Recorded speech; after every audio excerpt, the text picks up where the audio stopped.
Biden administration likely to extend baby formula help for low-income moms.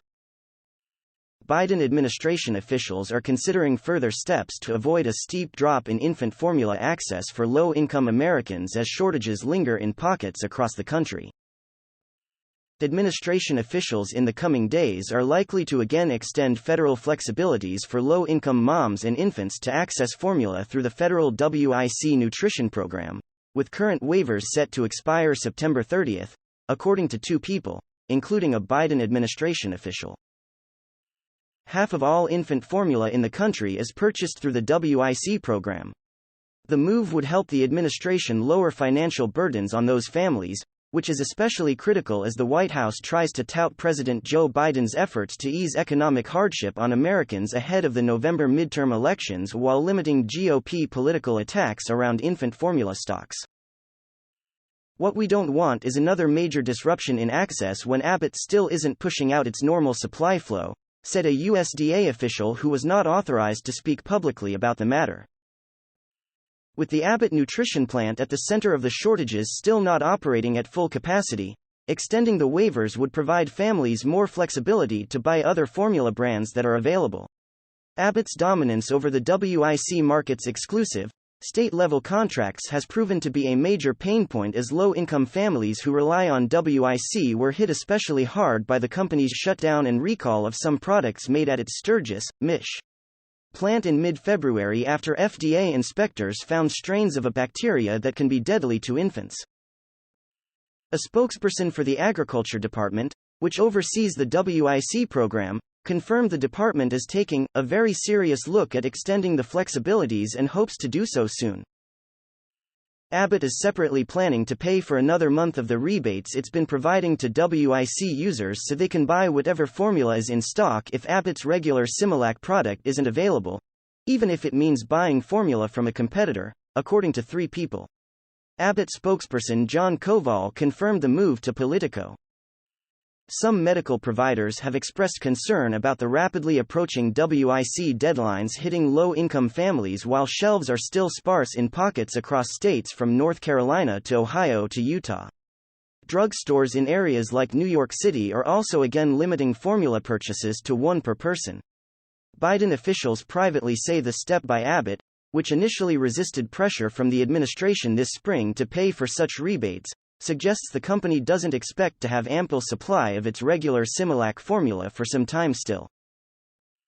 Abbott's Koval confirmed the Sturgis plant is not yet producing Similac, but he said the company was working to restart Similac production as soon as we can, and would provide more information when it's available.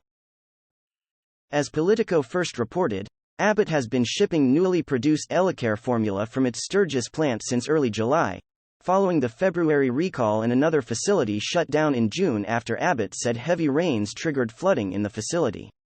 Supplies of Elecare, a specialty formula for infants with milk and other allergies, are still significantly limited, but Abbott has been sending free cases of the formula to families on an emergency request basis. Biden officials have already tapped nearly every emergency tool at their disposal to address widespread baby formula shortages that culminated in a political crisis this May.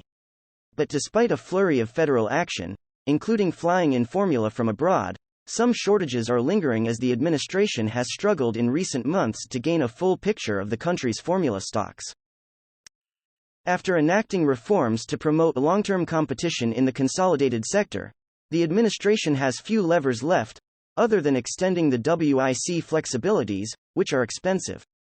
USDA has so far declined to provide Politico with the total amount the department has spent on such WIC efforts since February. Shortages have generally eased around the country to the relief of the Biden administration. White House, FDA and USDA officials are still holding regular calls with medical providers and other stakeholders about the formula situation.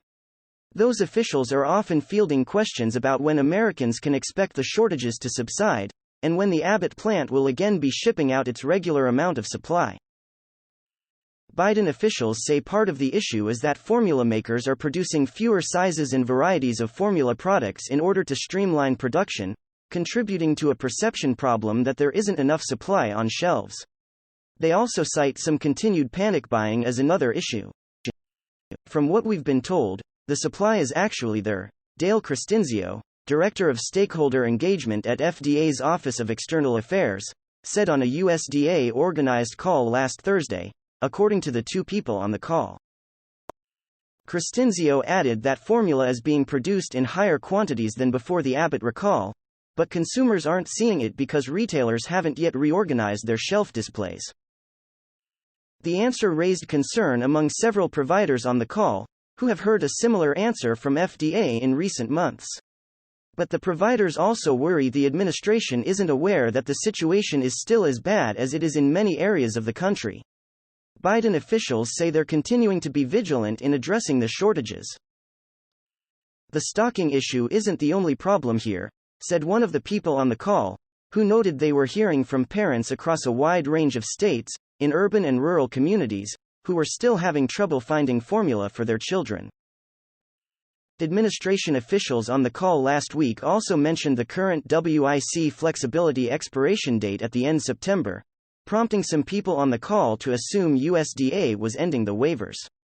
But the two people familiar with the plans said that's likely not the case as the administration braces for the shortages to stretch into the coming months.